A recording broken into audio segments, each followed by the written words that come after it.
Man kunde se människor körde iväg, döda människor på skottkärran. Man körde en bit utanför stan och så slängde man dem på hög.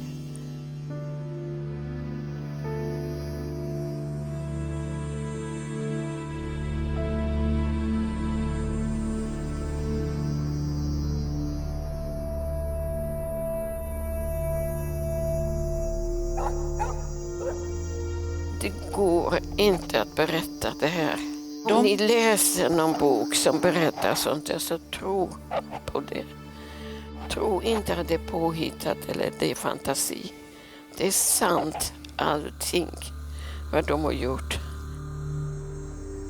Det stod en mamma med ett litet barn i famnen, tryckte mot sitt hjärta. Och så var det en liten flicka, jag kunde vara 2-3 år. Och nazisterna använde språk, de skrek när de pratade. Och de skrek till cheferna, hoppa på människorna, på barn. Och den lilla flickan som stod och kramade om mammas klänning började skrika, så tog SS-mannen ut pistolen och sköt ihjäl barnet.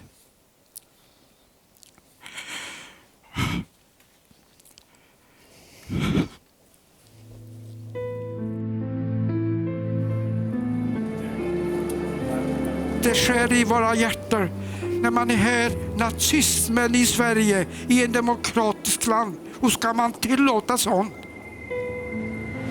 Den biologiska klockan stannar inte. Den tickar fortare. Och därför sitter vi här och berättar våra historier.